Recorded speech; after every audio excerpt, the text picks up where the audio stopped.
Quarta parte então da minha comunicação à Associação dos Arqueólogos Portugueses, que é uma espécie de balanço um pouco do meu percurso de investigação. No que toca aos grandes recintos calcolíticos, havia talvez um problema de defesa, pois sim, mas entendido de forma muito diferente da habitual. Não se trata de uma defesa à maneira de um castelo medieval, não é? Como metáfora, uma defesa simbólica, uma marcação de territórios através de sítios ou lugares particularmente importantes, cujo detalhe é essencial estudar na sua particularidade, o que é demorado e não é fácil, uma vez que são estruturas precárias, basicamente de terra, cuja diacronia exige uma escavação muito fina.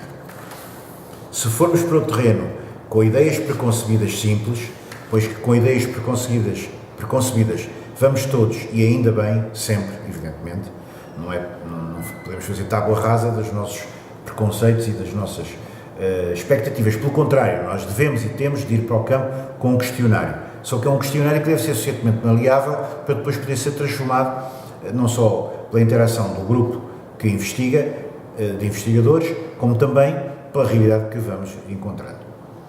Se formos para o campo com ideias pré-concebidas, mas no sentido negativo, é óbvio que, com a agravante dos orçamentos pequenos, mínimos e prazos curtos, se vão realizar trabalhos apressados e destruidores.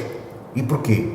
Porque o que importa, com pequenos orçamentos e tudo a fazer à pressa, é adequar a realidade observada a uma ideia que já levamos pré-fabricada, pré-formatada, por exemplo, a dos povoados fortificados calcolíticos. E, portanto, simples e simplista. Se é um povoado, tem casas, mesmo que sejam toscas cabanas. Se é fortificado, tem muros defensivos, mesmo que sejam minúsculos ou em posição topográfica vulnerável. Se lá habitavam pessoas, o que encontramos sobretudo são contextos domésticos, como chamam os arqueólogos. E se aparecem alguns elementos que não se conformam com tal modelo, também é fácil, também. São as exceções que confirmam a regra. É que as pessoas às vezes resolvem o problema dizendo isso, lá do Castelo Velho ou do Castelheiro do Vento, para a Foscoa, são exceções, mas na regra não é assim. Portanto, as pessoas assim podem continuar no seu senso comum, tranquilos, não é? Julgando que os outros são uma espécie de aves raras ou exceções à regra. Ou as estações que estudam são exceções a uma regra. Entramos numa perfeita circularidade nesse modo de raciocínio, em que o que encontramos confirma à perfeição o que já procurávamos. Não há atrito, é um modo eficaz de acabar depressa, quando sabemos que uma verdadeira pesquisa jamais tem fim, é o contrário do sistema empresarial da arqueologia. E assim, dar lugar a construções, no caso de escavações sujeitas a prazos de obras, ou a restauros, que são muitas vezes congelamentos dos edifícios em realidades visitáveis por turistas, fotografáveis, e onde todos os problemas das escavações estão tapados por uma instalação moderna e atraente, limpa e luzidia, com umas ideias simples, não é? Isto é a coisa mais perversa que há. Portanto, nós, em vez de expormos nos nossos trabalhos as nossas aporias, as nossas dificuldades, os impasses que as escavações têm, as dúvidas com que ficamos sempre, e evidentemente algumas poderão ser resolvidas numa investigação posterior, não. Nós vamos apresentar um trabalho todo composto, todo completo, com conclusões, em que tudo bate certo e tudo está de acordo com uma ideia pré-concebida e pré-fabricada antes de irmos para o terreno, basicamente. E depois, é claro, é isso que é dito aos visitantes, aos turistas, às pessoas que vêm com curiosidade de compreender o chamado passado.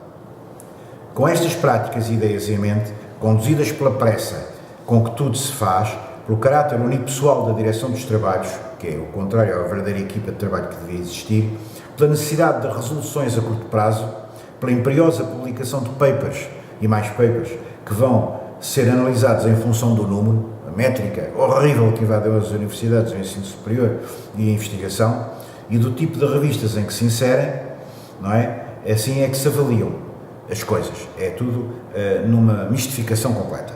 De maneira que assim, no caso da arqueologia, e à pressa, vão-se depredando muitos elementos estruturais deste tipo de sítios, porque os arqueólogos querem mostrar paredes, mostrar monumentos, mostrar coisas visíveis e, com eles, tirar boas fotografias, fazer bons relatórios, fazer restauros, mostrar aos visitantes, as câmaras apoiarem, porque veem que aquilo dá algum tipo de prestígio ou de dinheiro, etc.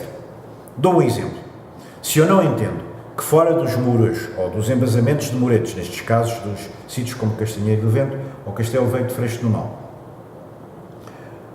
fora dos muros ou dos embasamentos dos muros que definem estes recintos, se eu não entendo que ali existem estruturas de contrafortagem muito complexas, por vezes muito bem concebidas e articuladas, que fazem parte da construção e sua estabilidade, para que os muros ou os embasamentos se vejam melhor, então o que é que vou fazer? Vou eliminar tais contrafortes de lajes ou pedras imbricadas, como se de entulhos ou derrubos de paredes se tratasse. E isso tem acontecido de facto. E às vezes eu até digo a certas pessoas, olha, que está aí a destruir um contraforte. Não, isto são pedras caídas dos muros, são derrubos. Não, mas isso não é um derrubo. Então não vê que é um derrubo, então, mas não vê que as pedras estão todas elas organizadas e intercaladas umas com as outras, embrincadas de maneira a formar uma estrutura. Não, elas caíram assim porque estavam todas elas muito direitinhas e depois também caíram desta forma. Quer dizer, as pessoas têm uma solução para a própria asneira que estão a fazer. Outro exemplo, se eu parto do princípio de que estamos perante povoados fortificados, neste caso do Calcolítico, os habitualmente designados bastiões, entre aspas, que pontuam os muros da delimitação, que são uma espécie de estruturas semicirculares em planta e que formam, portanto, umas protuberâncias dos muretes, digamos, situadas a espaços regulares e voltadas para o exterior dos mesmos. Portanto, parecem, à primeira vista, a uma mentalidade simples, aqueles bastiões que existiam nas fortificações históricas. Mas não é nada disso. Mas se eu lhe chamo bastiões, porque preciso de utilizar uma expressão qualquer, uma palavra qualquer, só que está entre aspas, e no nosso caso é puramente convencional, por analogia com as fortificações posteriores, mas se eu acho que eles são mesmo bastiões, e portanto espaços essencialmente destinados à vigilância de um suposto inimigo e à defesa em relação a ele, como nas fortificações históricas, então assim pode passar-me despercebida a organização interior dessas superfícies delimitadas por tais ditos bastiões. É que é praticamente evidente que, para além do seu valor de, por vezes, darem monumentalidade ao sítio, questão de estilo, ou servirem de contrafortes, os chamados bastiões são uma forma de acentuar o caráter de limiares que os muros em que se inserem possuem. Ora, os limiares, portas, passagens, janelas, frestas, etc., são elementos fundamentais de qualquer arquitetura. Não é? Uma arquitetura tem como elemento fundamental o muro, que permite dividir um dentro de um fora, e as ranhuras ou frestas ou fendas que existem nesse muro, as portas, as janelas, vários tipos de elementos que perfuram esse muro e que permitem uma relação entre os espaços do exterior e do interior. São os princípios gerais que qualquer pessoa que se interessa por arquitetura começa por estudar, é o ABC da arquitetura, não é?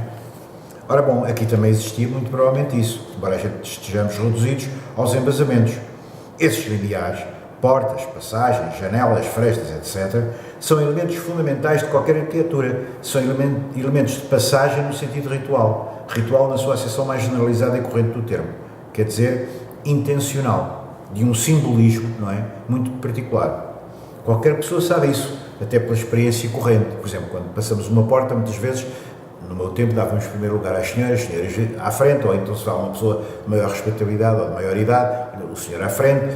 Ao chegar a uma porta, as pessoas paravam e havia toda uma cortesia.